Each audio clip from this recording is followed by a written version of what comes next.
Hello, my friends. Good afternoon. This is the Grand Duke Dmitri Diary Series, 1921. We are up to the 27th of April. My collar is curling.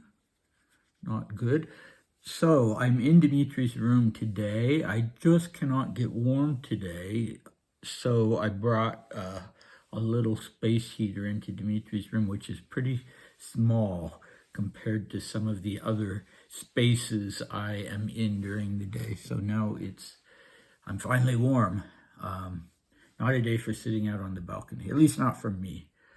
Okay, so a recap for the 26th of April, 1921.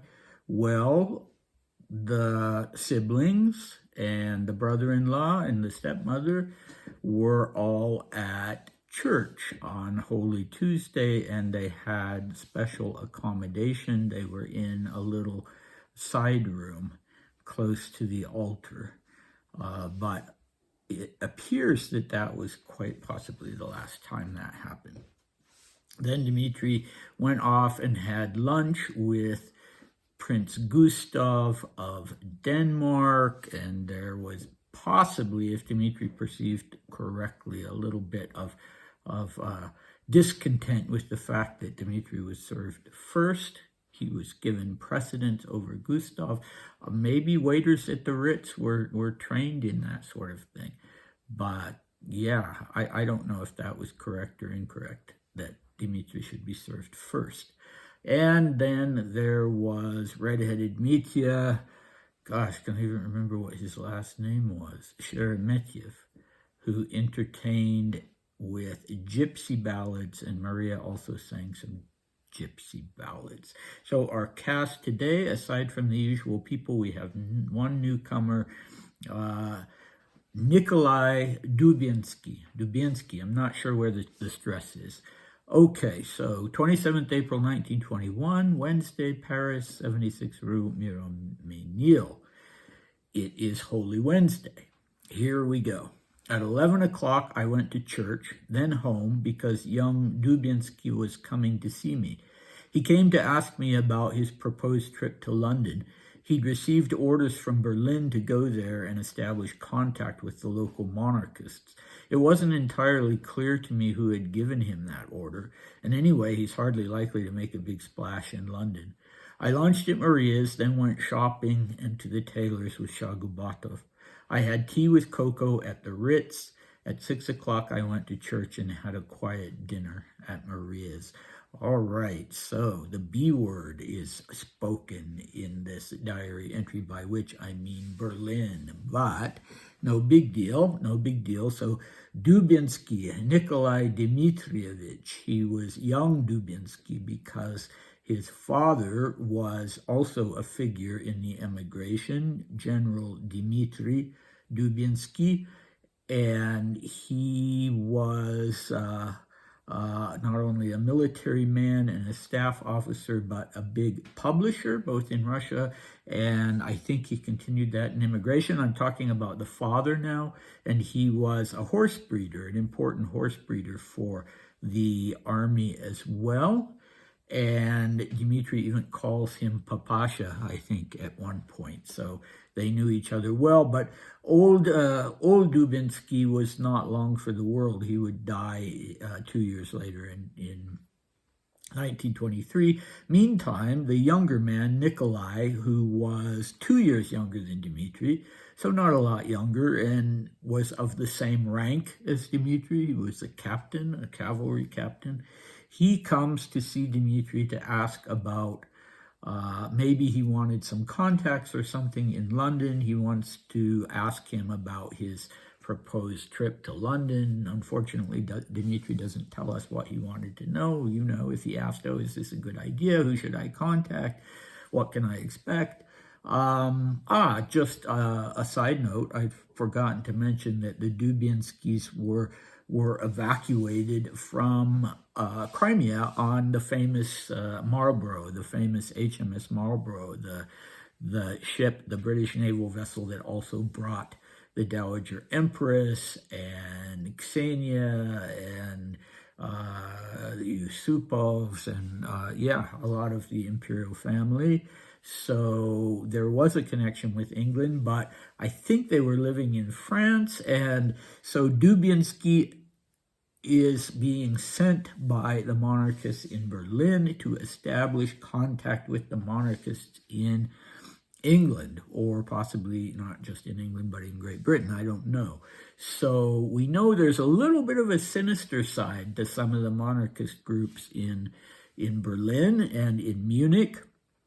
So what I don't know is that whether young Dubensky was a part of any of that. His father seems to have been just, a moderate and a nice, intelligent guy. The younger man, I don't know. Dmitri is not telling us. I don't think Dmitri really wants to know, maybe. It's not entirely clear to me who had given him that order, Dmitri says, and apparently he wasn't really making inquiries. He was just taking it at face value. So my assumption would be that he didn't even want to know, He's seeing Dubensky because he's a friend of the family, but he's not strategizing with him or anything like that, and he's dubious about the value of this trip. It's hardly likely, he says, that young Dubensky will make a big splash in London, or, in other words, that he'll accomplish anything or impress people there. I shouldn't generalize, but it seems to me that the emigres, both in England and in France, were less prone to being extremists than the immigrants who settled in Germany. But yeah, that is a generalization. So then he sees Coco briefly. He has lunch at Maria's. He has tea with Coco, the usual thing. He and Shagubatov go and do their shopping and tailor appointment and that sort of thing that for whatever reason they seem to do together. Well, I guess it's Dmitri's shopping and Dmitri's tailored appointment.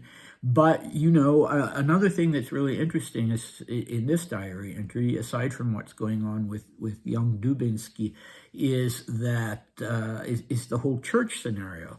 So Holy Wednesday is a special day. In my Greek Orthodox cathedral in Portland, we have every day during Holy Week, you have the morning service, and then you have the evening service, and they're not both liturgies. And the evening service on Holy Wednesday is particularly special because if you keep the fast that day, then you receive divine unction, and divine unction is in some instances, I think possibly in the Roman Catholic Church, known as the last rites, because it's chrism that's blessed in a special way, and not the ordinary holy water or blessed oil that people are anointed with. It's supposed to be, it's special. It's supposed to have more power to heal and bring healing, whether spiritual healing or any other kind of healing, and you're really supposed to prepare yourself for it. And my godmother Sonia, may her memory be eternal, she just passed away, along with her husband Philip. A week to the day after her husband died, she died, which is very sad but also rather touching.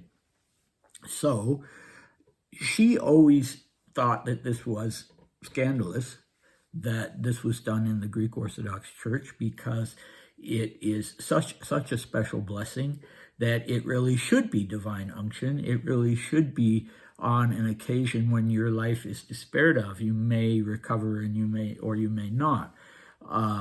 And even after you've had it, you should live your life. If you recover, you should live your life in a different way.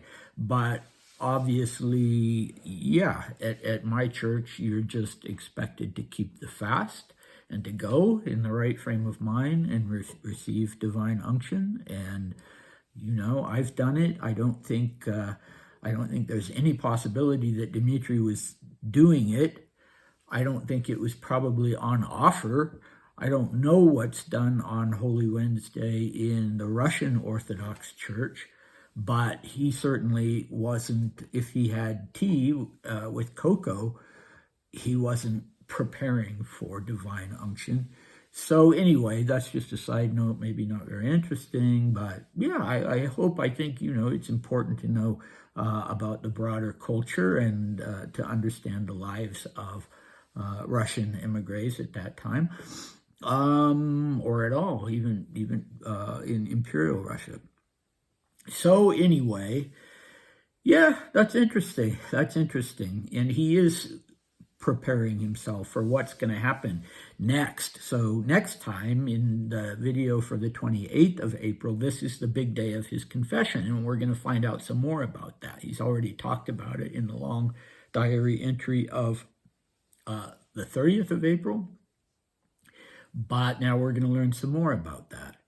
And we're also gonna have a really interesting look at Maria, not only how worried she was about Dmitri's confession, but an instance where she's bullied and in tears by other people, and it's also the same day. So the bullying happens in church, but it's the same day as her bazaar.